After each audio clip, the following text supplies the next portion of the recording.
All right, man. I didn't even want to talk about this trade, speculate about this trade, gossip about possible trade rumors that can get weird until it officially happened. But now it's officially happened, basically. Bradley Beal is going to the Phoenix Suns. If you live under a rock, here's the details. Bradley Beal is being traded to the Phoenix Suns for Chris Paul, Landry Shamet, second-round picks, and multiple pick swaps. Remember, the Phoenix Suns don't really have any first-round picks to give because of the Kevin Durant trade like a few months ago. Now, first thoughts, and I'm letting this just flow. Kevin Durant has been on the craziest, most insane, top-heavy, big three, big four, big two, craziest teams I've ever seen, from the OKC days with James Harden, Russell Westbrook, and him, and then going to Golden State with Draymond Green, Stephen Curry, Klay Thompson, Andre Iguodala, all the depth they had, Sean Livingston, the best mid-range shooter ever, and then going to the Brooklyn Nets with Kyrie Irving and James Harden, and then going to Phoenix with Chris Paul, DeAndre Ayton, Devin Booker, him. And now this, like, I've never seen a player have this many top-heavy, talent-loaded teams. I know LeBron, D-Wade, and Bosh, they kind of started the handheld pick super team era, but it's like Kevin Durant took it to a whole new stratosphere. Even though I'm not even saying it's all Kevin Durant per se. I think in Brooklyn, a lot of that was Sean Marks and Joe Tsai being so excited about having Kyrie and Kevin Durant in Brooklyn that they tried their hardest to maximize that window, and it just failed. And now with the new young owner Matt Ishbia in Phoenix, he played at Michigan State under Tom Izzo, so he knows a good bit about basketball. He went all in on Kevin Durant in February, and he's trying his hardest to maximize this window. Now, how do I feel about this trade for Phoenix? And I'm gonna attack it from Washington's side as well.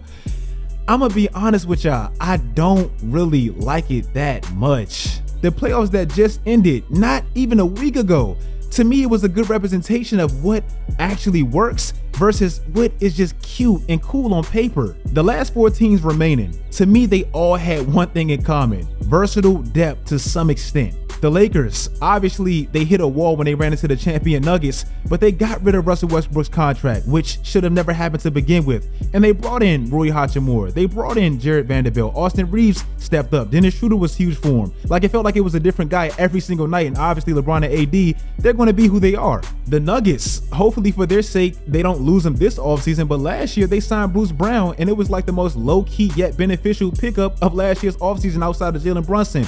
The Celtics, in the first 3 quarters, when Jason Tatum was struggling against Philly, a lot of it was Derek White and Malcolm Brogdon stepping up. Like, you need depth. I'm not big on this top-heavy, kill your depth mentality. It just doesn't work. Nobody even has to bore you with how special the offense is probably going to look or likely going to look. You have Kevin Durant, one of the most efficient players ever. Devin Booker, we just seen what he did in the playoff run.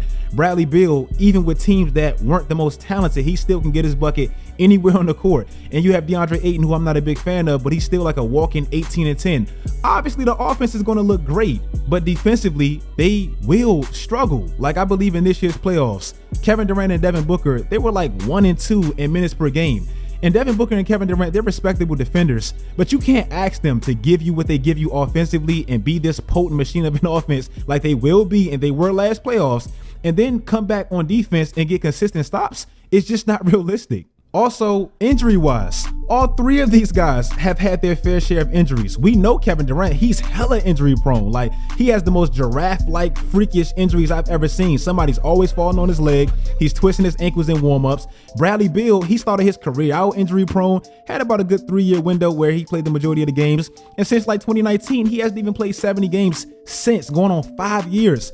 Devin Booker, he has problems with his hamstrings. It's a season of attrition. It's a long year, and all 3 of their best players battle injuries. I don't like that. And also, and my numbers might be a tad bit off because I'm recording this video on the fly, but I believe between Bradley Beal, Kevin Durant, Devin Booker, and DeAndre Ayton, you have 4 players on max contracts, and they will be taking up $163 million of your cap. With now the contracts they're on, they're going to have to sacrifice somewhere. Like, obviously they're going to be great offensively, they're going to score a lot of points, but they're also going to give up a lot of points. Why? Because they don't have a bench. The CBA is going to destroy that team. They only have 5 players under contract right now, and it's the big 4, quote unquote, in campaign. What does that mean? That means that big 4, they're going to have to play a lot of minutes. What does that make them more susceptible to? Injuries, and they're already injury prone. And this is just my opinion, and I'm sure some Phoenix Suns fans would disagree and dislike this video, whatever, but this is just my opinion. I don't really want to pay 3 or 4 guys max contracts, but if I were, I need 3 guys that give me different yet valuable production and they fit seamlessly together. Like 2018 Golden State, and they didn't even make this salary of Phoenix in 2024, 2023. I don't really mind paying Steph, Clay, Kevin Durant, and Draymond max contracts because they give me different stuff, yet it fits. I have the craziest gravity-filled backcourt ever with 3 snipers that don't even really need the ball to be effective.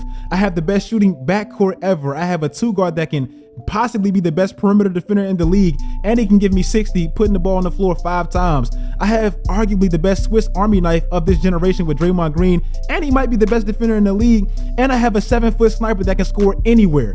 That fits. If I'm Joe Lacob, I'm paying a lot, but I'm getting valuable production on both sides of the ball. With Phoenix, I'm getting 3 guys that specializes in being insanely efficient 3-level scorers. None of them are like great playmakers. I don't really look at any of them as like profound leaders. I actually feel like they lose a bit of that with losing Chris Paul, and none of them are great defenders. Like Devin Booker can be at times, and Kevin Durant, he can be versatile. He's 7 foot, so he can be a rim protector and he can stay in front of multiple positions, but he's about to be 35, isn't he? Like, how long can you ask him to do that while still giving you elite scoring on the other side of the ball?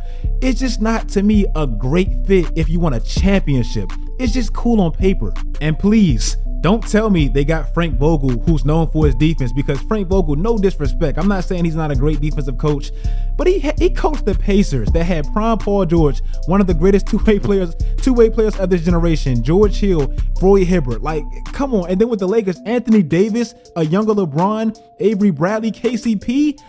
I don't want Dwight Howard, JaVale McGee. I don't want to hear about that. Let me say this now, because this is just going to happen. I know it. They're going to have moments, magical moments. They might have 2 months where they go like 20-1, and Kevin Durant's averaging like 30, and Devin Booker's averaging like 29, and Bradley Beal's averaging like 26, and they're all shooting like 70% true shooting percentage, and everybody looks back like, Swish, you said it wouldn't work, bro. Look at you, bro. I understand that. They're going to have magical moments. I know that. It's going to be a crazy potent offense if they're healthy. But long term, they ain't winning no championship, man. For the Wizards, I look at it like an L. I mean, I kind of look at it like an L just because why would you wait so damn long to move this man? Now you have to settle for nothing just to rebuild. I hate that and that's my hometown team. I'm not a fan of them, but I hate that they did this to themselves. You have to take what you can get just to embrace a rebuild. I'm glad they didn't get DeAndre Ayton because you don't need to be mid. You need to be bad so you can get one of those top picks like San Antonio just did. And for Phoenix, it's cool. I understand it. You got Kevin Durant. He's 35. You want Devin Booker. You want to maximize his window. But I would have been way better, or I would have felt way better using that money to fill real spots and create some type of depth. This big 3, big 4 thing, I'm not a fan of it. If you guys like this video, obviously this trade just happened. Any more trades that happen, any big major trades that happen, I will definitely cover. I'm gonna do a winners and losers video at the end of the trade deadline when we see where everybody's going. Hopefully Dame can go to Miami. That's the next move that I'm hoping happens because I want that man out of Portland. I just do. Like I said, man, follow my social media sites for all my live reactions. Do all that great stuff, guys. And until next time, as always, stay tuned.